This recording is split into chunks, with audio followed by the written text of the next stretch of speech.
The Great Hall of the Galactic Council was the largest room Yuna had ever seen. Pillars of white stone reached up toward a ceiling so high, it disappeared into shadow. Flags from 100 different worlds hung from the walls. Each one showed the symbol of a species that had joined the council. Yuna stood alone in the center of the hall. She was small compared to the aliens around her. Most of them were twice her size. Some had 4 arms. Others had scales or feathers or skin that changed color. They all looked down at her from their tall seats. She was the first human to ever stand in this place. "You may speak, representative of Earth," said the council speaker. He was a Velthan, a tall creature with gray skin and 6 eyes. His voice echoed through the hall like thunder. Yuna took a deep breath. Her hands were steady, her voice was calm. She had practiced this speech 1,000 times.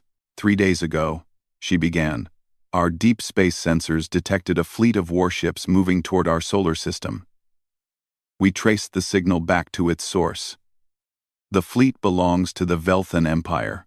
A low murmur spread through the hall. The Velthan speaker's eyes narrowed, but he said nothing. "We intercepted communications between the ships," Yuna continued. "The orders are clear. The Velthan Empire plans to invade Earth. They plan to take our planet and enslave our people." Now the murmur grew louder. Some aliens whispered to each other. Others simply stared. "Earth has never attacked anyone," Yuna said. "We only joined the galactic community 5 years ago. We have done nothing wrong. But still, you come for us." She looked directly at the speaker. "We are here to deliver a warning. Turn your fleet around. Leave our system. If you do not, there will be consequences." For a moment, the hall was silent. Then the laughter began. It started with a single Velthan delegate. He threw his head back and made a harsh, barking sound. Then another joined him. And another. Soon, half the hall was laughing. The speaker raised one hand, and the laughter slowly died down. But a cruel smile remained on his face. "Little human," he said, "do you know how many worlds the Velthan Empire has conquered? Do you know how many species have fallen before our armies?" Yuna did not answer. She simply waited. 47, the speaker said proudly. 47 worlds now bow to us. Some of them were 10 times more advanced than your pathetic planet. They had weapons you cannot even imagine, and still, they fell. He leaned forward in his seat. "Your Earth has one small fleet, 12 ships. We have seen them. They are weak. They are slow. Our invasion force has 300 vessels, and each one is bigger than your entire fleet combined." More laughter filled the hall. Even some of the non-Velthan delegates were smiling now. "You come here with threats?" the speaker continued. "You? A species that only learned to travel between stars a few decades ago? You are nothing. You are insects, and insects do not threaten the mighty." Yuna remained perfectly still. Her expression did not change. She had expected this. She had known they would laugh. In the shadows at the edge of the hall, a man watched everything. His name was Tay, and he was the commander of Earth's military forces. He had come in secret, hidden among the human delegation's support staff. No one knew his true identity. Tay studied each face in the hall. He memorized every delegate who laughed. He noted which species smiled and which stayed silent. His eyes missed nothing.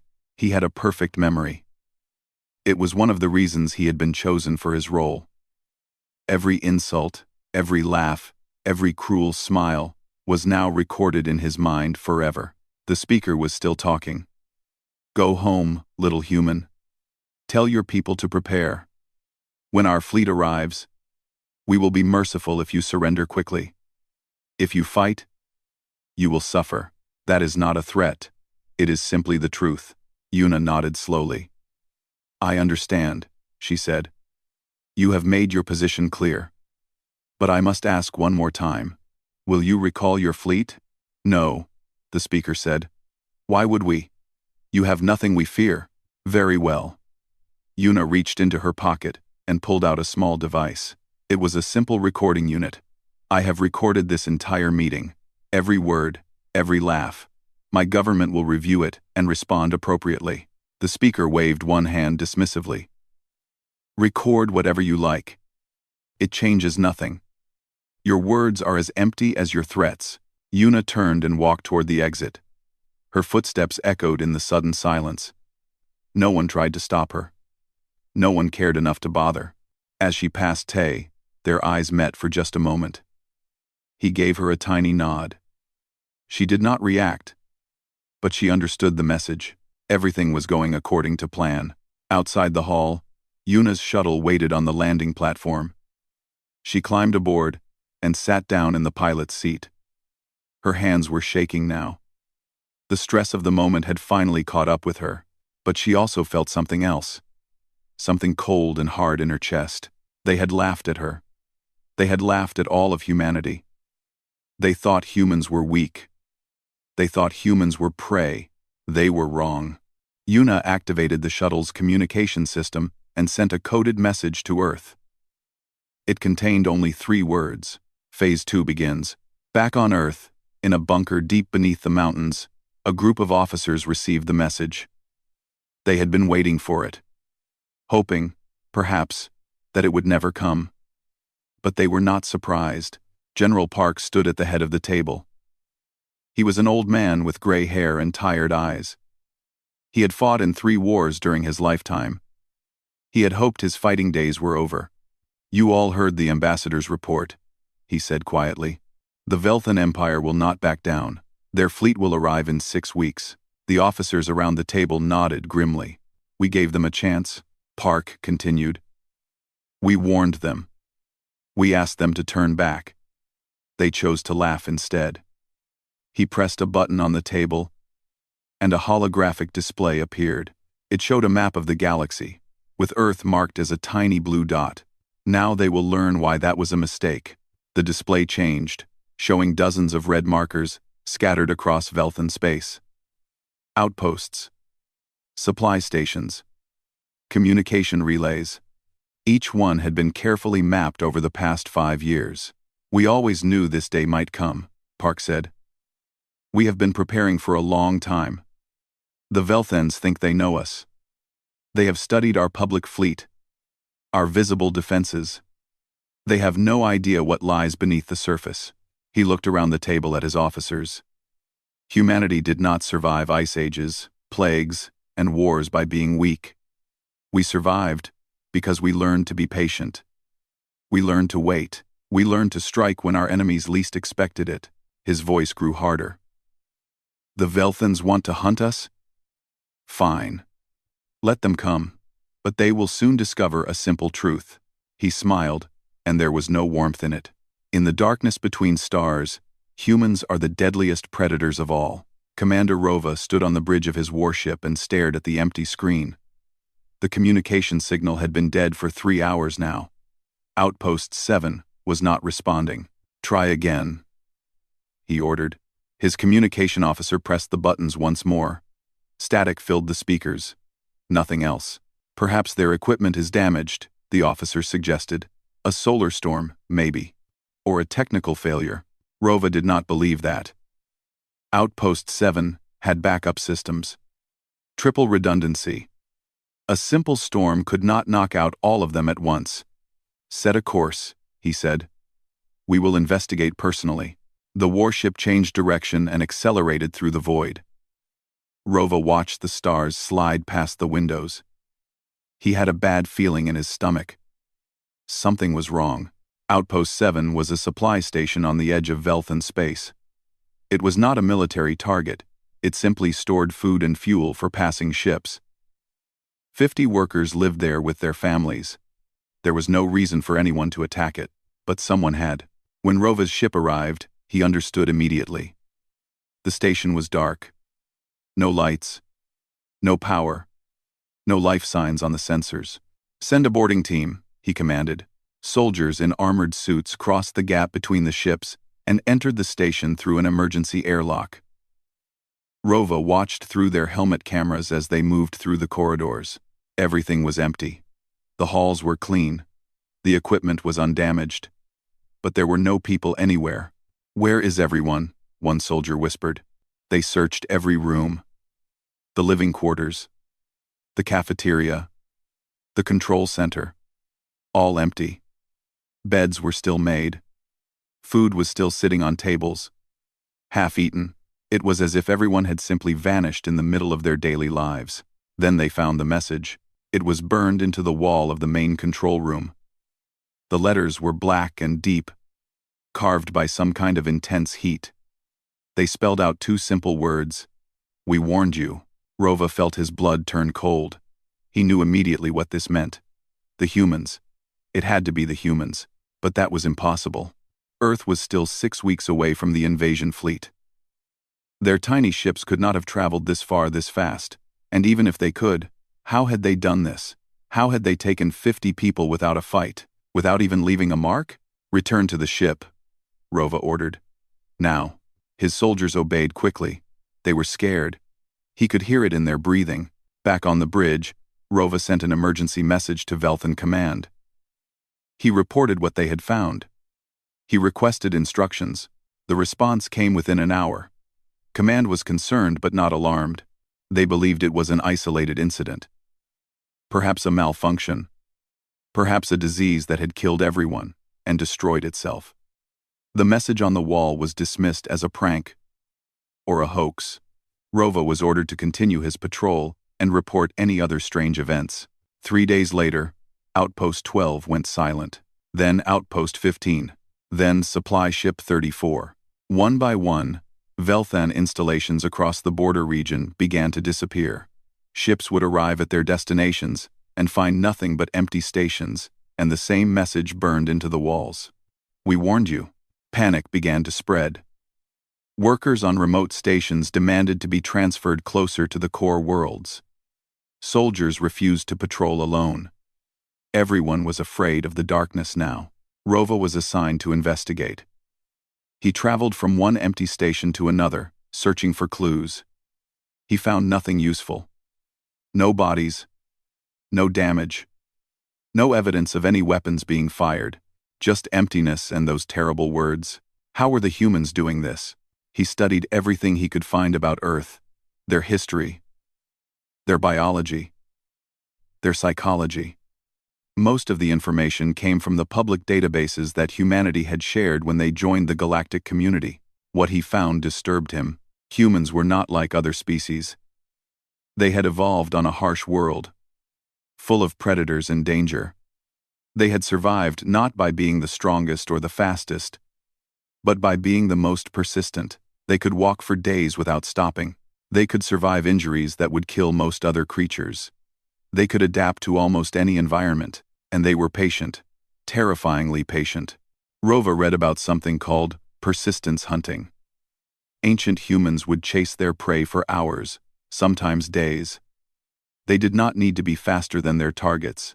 They simply needed to keep going, never stopping, never resting, until their prey collapsed from exhaustion. He thought about the empty stations, the vanished crews, the complete lack of evidence. The humans were hunting them. Not with overwhelming force, but with patience and precision. They struck without warning, then disappeared into the void. They left no trace except their message. "We warned you." Rova requested an audience with the High Admiral. It took 2 weeks, but finally he was granted permission to speak. The High Admiral was ancient, even by Velthan standards. His gray skin had turned almost white with age. But his 6 eyes were still sharp and intelligent. "You have a theory, Commander?" he asked. "Yes, my lord." Rova took a deep breath. "I believe the humans have developed stealth technology far beyond anything we imagined. They are striking our outposts from the shadows. They are not trying to win a war. They are trying to terrify us." The High Admiral was silent for a moment. "And why would they do that? Their world will fall in weeks.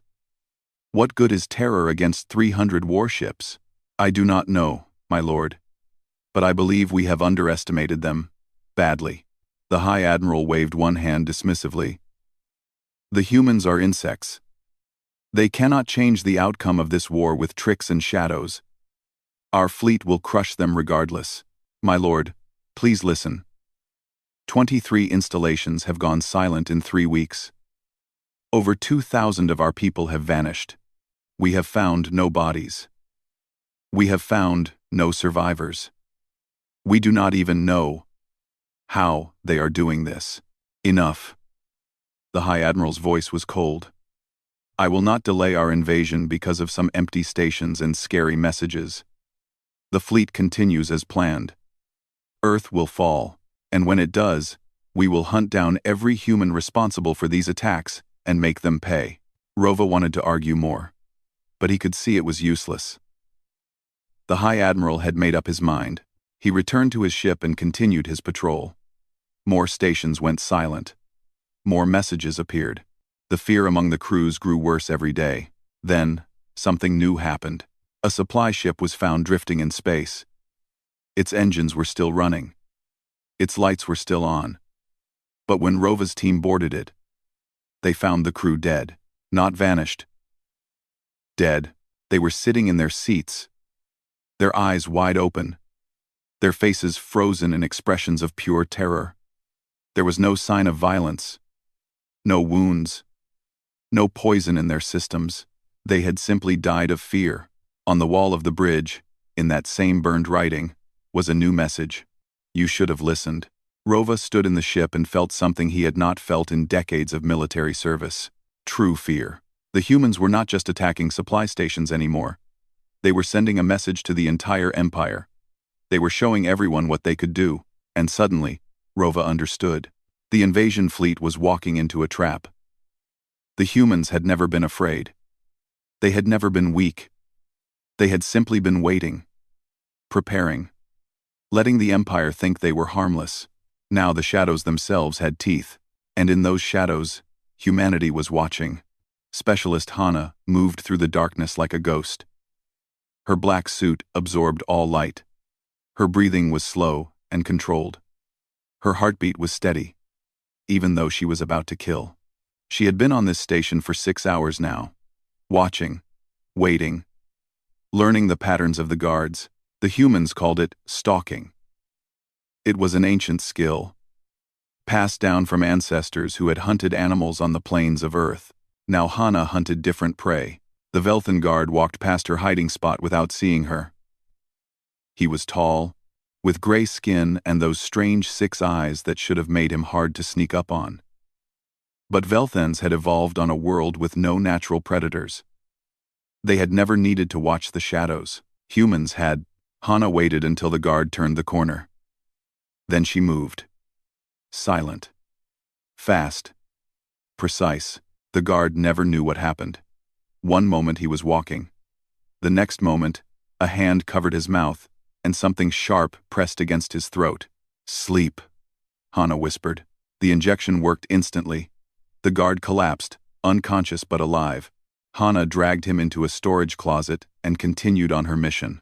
She was not alone on this station. Her team was scattered throughout the facility, each one moving independently, each one a shadow among shadows. They had trained for years for missions like this. They were the best Earth had ever produced. They called themselves the Night Hunters. The war had changed in the past month. What started as terror attacks on supply stations had grown into something larger. The humans were not just striking at random anymore.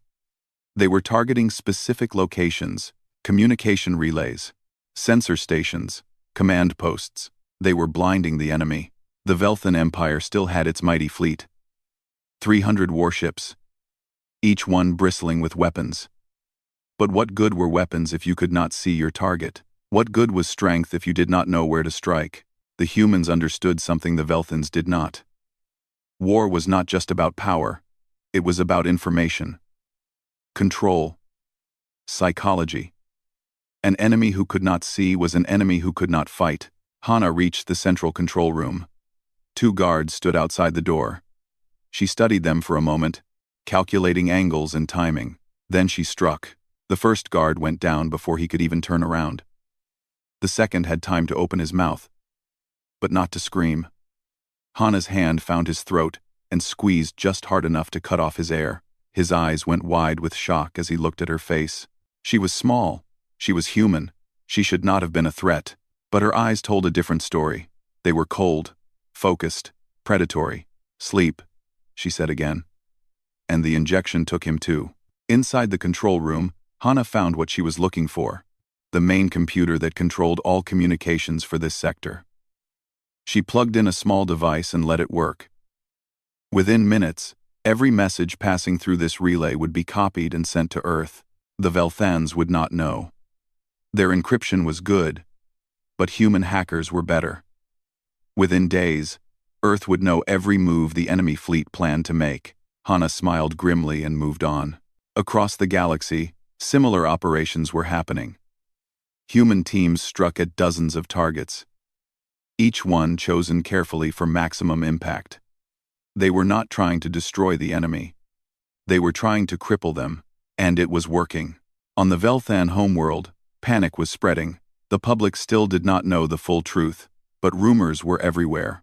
People whispered about ghost ships and invisible assassins. They talked about stations that went silent, and messages burned into walls.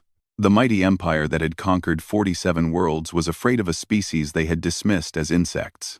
Commander Rova understood the strategy now. He had studied human history more deeply. He had learned about their wars, their hunters, their long tradition of turning weakness into strength. They are persistence predators, he told anyone who would listen. They do not need to beat us in a single battle. They will wear us down. They will make us afraid. They will strike again and again until we break. But the High Admiral refused to listen. The invasion fleet continued toward Earth. Nothing would stop it, nothing except the humans themselves. 2 weeks before the fleet was scheduled to arrive at Earth, something impossible happened. The flagship of the invasion force, the greatest warship the Velthan Empire had ever built, lost power in the middle of the night. It happened without warning. One moment, all systems were normal. The next moment, everything went dark. Emergency lights flickered on, casting red shadows through the corridors. Alarms screamed. Admiral Grev, commander of the invasion fleet, rushed to the bridge. "What happened?" he demanded. "Report!"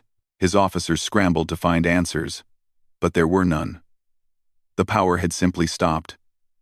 No explanation, no cause. Then, the message appeared. Every screen on the ship, every display, every panel lit up with the same words: "We are already here." Grev felt ice in his veins. That was impossible. His ship was surrounded by the fleet. Hundreds of vessels, thousands of sensors, millions of soldiers. Nothing could have gotten aboard without being detected. But the humans had. "Find them," he screamed. "Search every deck, every room, every corner." Soldiers spread throughout the ship, weapons ready, eyes watching every shadow. They searched for hours. They found nothing. But the power did not come back. Engineers worked desperately to restart the systems. They found nothing wrong, no damage, no sabotage. Everything should have been working perfectly, but it was not. On the second day, food began to disappear from the kitchens. On the third day, water pressure dropped throughout the ship. On the fourth day, soldiers started vanishing, just one or two at first, then more. They would go on patrol and never return. Their friends would search for them and find only empty corridors and that terrible silence. The crew began to break. Some refused to leave their quarters, others saw shadows where there were none. The bravest soldiers jumped at every sound, pointed weapons at every movement. The humans did not need to fight them. They just needed to wait. On the fifth day, Admiral Grev made a decision. He ordered the flagship to turn around, to retreat to Velthan space for repairs and reinforcement. The rest of the fleet watched in shock as the greatest warship in the Empire fled from an enemy they could not see. That was the moment the galaxy knew. Humanity was not prey. Humanity was the predator, and they had been the predator all along. In her dark suit, hidden in a maintenance shaft deep in the belly of the flagship, Hana listened to the engines change direction. She allowed herself a small smile. Phase 3 was complete. The invasion fleet was broken before it ever reached Earth.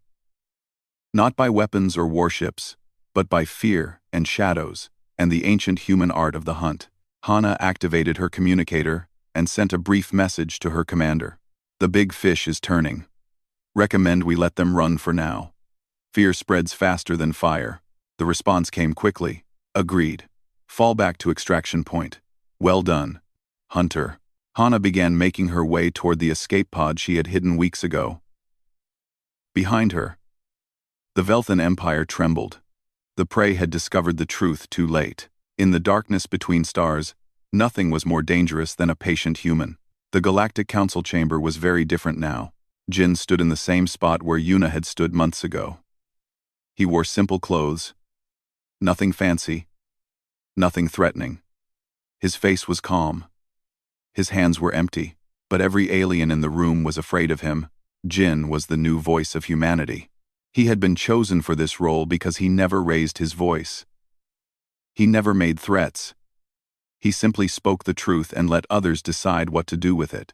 The truth, right now, was terrifying. The Velthan invasion fleet has retreated, Jin said quietly. Their flagship turned back 2 weeks ago.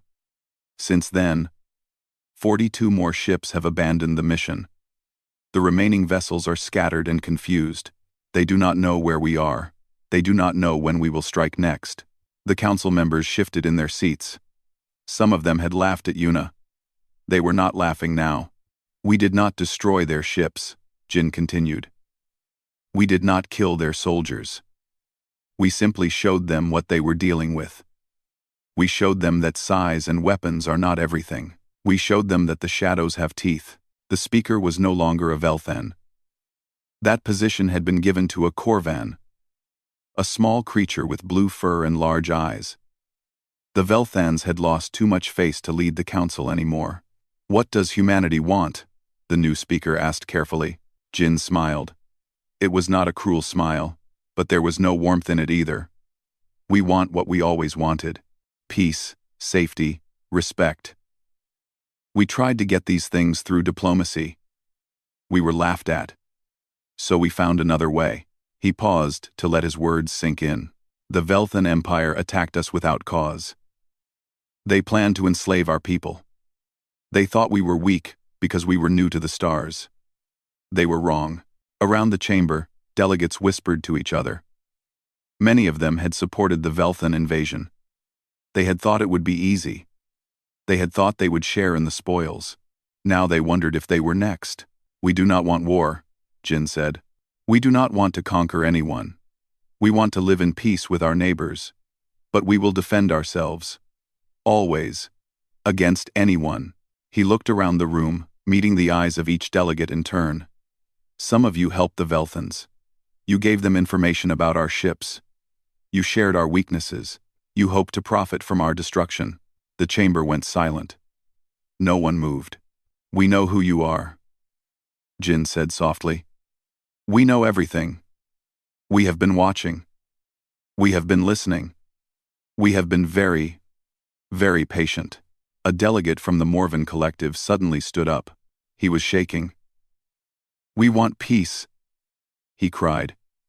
We had nothing to do with the invasion. We were forced to cooperate. Please. We never wanted to hurt humanity, Jin nodded slowly.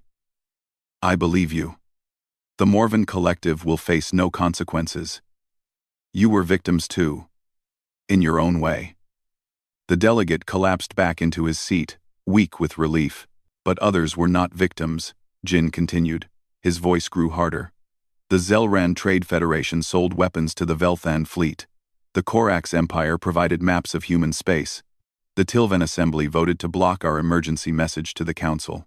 Each species he named seemed to shrink in their seats. We do not ask for punishment, Jin said. We ask only for acknowledgement. Admit what you did. Promise it will never happen again. And make reparations to humanity for the damage caused. And if we refuse? Someone called out. The voice was proud, but shaking. Jin turned toward the speaker. It was a Velthan delegate. One of the few who still dared to show their face in the council. You will not refuse, Jin said simply. You have seen what happens to those who underestimate humanity. You have seen the empty stations and the messages on the walls. You have felt the fear. He stepped closer to the Velthan. We do not want to hurt you. We want to live alongside you as equals. But if you force us to fight, we will fight. And we will win. Not because we are stronger, but because we never stop. We never give up. We never forget. The Velthan delegate sat down. He had nothing more to say. Over the next 3 days, every species that had helped the Velthan invasion came forward. They admitted their roles. They apologized to humanity. They agreed to pay reparations. Every species except the Velthans themselves. The Velthan Empire remained defiant. Their speaker had been removed from the council. But their leaders at home refused to surrender. They called the retreat a temporary setback. They promised to rebuild their fleet and try again. They still believed they could win. Jin received the news with no surprise. He had expected this. The Velthans had too much pride to admit defeat. They would need to be shown, again, what humanity could do. He returned to Earth and met with General Park and Commander Tay in the deep bunker beneath the mountains. They will not surrender, Jin reported. They are preparing for another attack. General Park nodded grimly. Then we end this. Permanently. Tay pulled up a holographic display. It showed the Velthan homeworld and the defenses surrounding it. Hundreds of ships. Thousands of weapons platforms. Millions of soldiers. Their home defense is strong, Tay said. A direct attack would be costly. But we do not need a direct attack. He zoomed in on a single structure on the planet's surface, a tall tower in the center of their capital city. This is the Imperial Palace, the seat of their government. Every leader, every general, every important decision-maker lives and works in this building. Jin studied the image. You want to take the palace? Yes. Tay's eyes were cold. Not destroy it. Take it. We will walk through their defenses like ghosts. We will enter the palace without being seen, and we will give them a choice. Surrender, or watch their entire leadership vanish into the shadows. General Park leaned forward. Can it be done? Yes, Tay said. But it will take time to prepare. 3 months, maybe 4. We need to place teams in position. We need to map every corridor, every guard post, every weakness. Do it, Park ordered. But make it clear to the galaxy that we gave them every chance to surrender. We are not the villains here. We never were, Jin nodded. He would return to the council. He would make one final offer of peace. He would give the Velthans one last chance to end this, without more bloodshed. But he already knew what they would say, and he already knew what would happen next. In the weeks that followed, strange things began happening on the Velthan homeworld. Food shipments arrived with notes inside. We are watching. Security cameras recorded empty corridors that should have been guarded. Officials woke up to find messages written on their bedroom walls. The Velthan leaders tried to hide the truth from their people. But rumors spread anyway. The humans were already there. They were everywhere. They were nowhere, and they were waiting. The empire that had mocked humanity now trembled at every shadow. The predators had become the prey. And deep in the darkness, patient eyes watched and waited for the final hunt to begin. The night was dark on the Velthan homeworld. 3 moons hung in the sky, but thick clouds covered their light. In the capital city, the Imperial Palace glowed with artificial brightness. Guards stood at every door. Sensors watched every approach.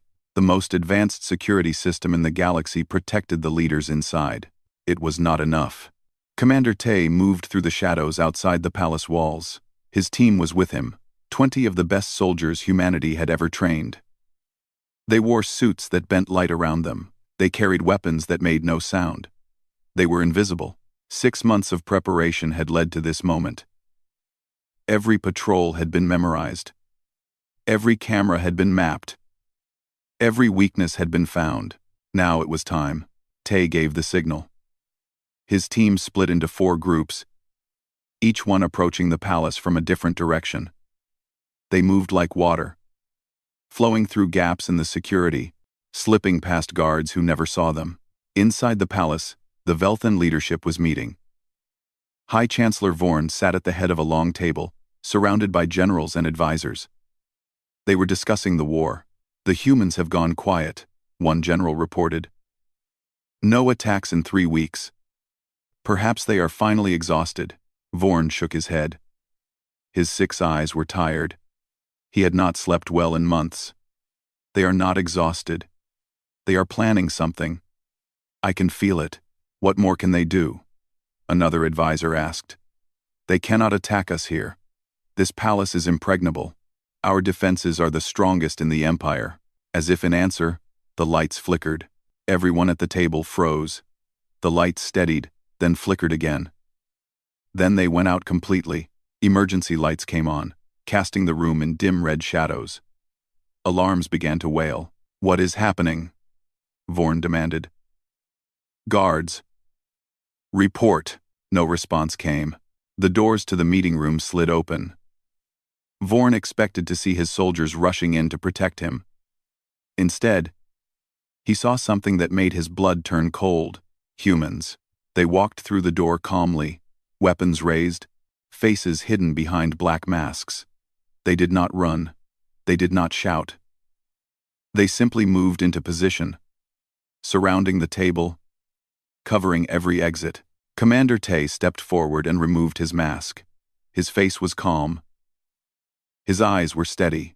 High Chancellor Vorn, he said. Generals of the Velthan Empire. My name is Commander Tay, of the Earth Defense Force. You are now prisoners of humanity. Vorn stared at him in disbelief. Impossible. How did you get in here? How did you get past our defenses? 1. Tay smiled slightly. The same way we got onto your flagship. The same way we emptied your stations. The same way we have been watching you for months. He leaned closer. We walked through your shadows. We were here before you even knew to be afraid. One of the generals reached for a weapon hidden under the table. He never touched it. A human soldier was beside him instantly, pressing a gun to his head. Please do not make this difficult, Tay said. We did not come here to kill you. We came here to end the war. Vorn's hands were shaking. All his pride, all his certainty, had crumbled in a single moment. The humans had walked through the most secure building in the Empire like it was nothing. They had captured the entire leadership without firing a single shot. What do you want? He asked quietly. The same thing we have always wanted, Tay replied. Peace. Recognition. Respect. You had many chances to give us these things. You chose to laugh instead. You chose to attack. You chose to call us insects and prey. He gestured at the soldiers around the room. Do we look like prey to you now? Vorn lowered his head. He had no answer. Here are our terms, Tay continued. The Velthan Empire will sign a treaty with Earth. You will recognize humanity as an equal member of the galactic community. You will pay reparations for the invasion you planned. You will release all intelligence you gathered about our world. And if we refuse, Tay's expression did not change. Then we will leave, and we will continue what we started. Your stations will keep going silent. Your ships will keep disappearing. Your people will keep waking up to find messages on their walls. He paused. We can do this forever, Chancellor. We are very patient, but we would rather not. We would rather have peace. The room was silent for a long moment. Vorn looked at his generals. Their faces were pale. Their pride was broken. They had been beaten by a species they had dismissed as nothing. We accept, Vorn said finally. His voice was barely a whisper. We accept your terms. 3 hours later, the treaty was signed. The war was over. Ambassador Yuna stood before the Galactic Council one more time. The chamber was packed. Every species in the galaxy had sent representatives. They all wanted to hear what humanity would say. Yuna looked out at the crowd. She saw fear in many eyes, respect in others, curiosity in a few. The galaxy had learned a hard lesson about underestimating the small and the new. 8 months ago, she began. I stood in this chamber and delivered a warning. I asked the Velthan Empire to turn back their invasion fleet.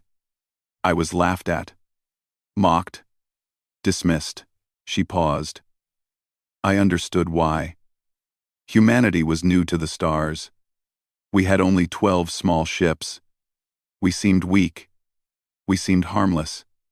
We seemed like easy prey. Her voice grew stronger. But you did not know us. You did not know our history. You did not know that we come from a world that tried to kill us every single day. You did not know that we survived ice ages and plagues and wars. You did not know that we learned to hunt in the darkness long before we learned to build cities. She looked around the room. Now, you know. The delegates sat in perfect silence. Humanity does not want war, Yuna continued. We do not want to conquer anyone. We do not want to rule the galaxy. We want to explore. We want to learn. We want to trade and grow and live in peace with our neighbors. She stepped forward. But hear this clearly. If anyone threatens our people again, we will respond. Not with fleets and armies, not with open battle. We will respond in our own way. We will come for you in the darkness. We will be patient and quiet and relentless. And when we find you, you will wish you had simply left us alone. No one argued. No one laughed. No one said a word. Yuna nodded. The Velthan Empire has signed a peace treaty with Earth. The war is over. We hope it is the last war humanity ever has to fight. She turned and walked out of the chamber. Behind her, the galaxy sat in stunned silence, finally understanding what they had awakened. Months later, life returned to normal. Trade resumed. Diplomats exchanged visits. The galaxy slowly forgot its fear and went back to its daily routines, but some things had changed forever. On distant stations, workers still checked the shadows before entering dark rooms. Ship captains still told stories about empty corridors and messages burned into walls. Parents still warned their children, be careful with the humans. They seem small, they seem friendly. But in the darkness, they are something else entirely. And deep in the void between stars, patient eyes still watched. Human ships patrolled the borders. Human soldiers trained for missions they hoped would never come. Human intelligence officers listened to every signal, watched every movement, remembered every threat. Humanity had earned its place among the stars, not through size or strength, but through patience, cunning, and the ancient art of the hunt. The galaxy had learned its lesson. In the shadows, humanity was watching, and the galaxy would never feel truly safe again.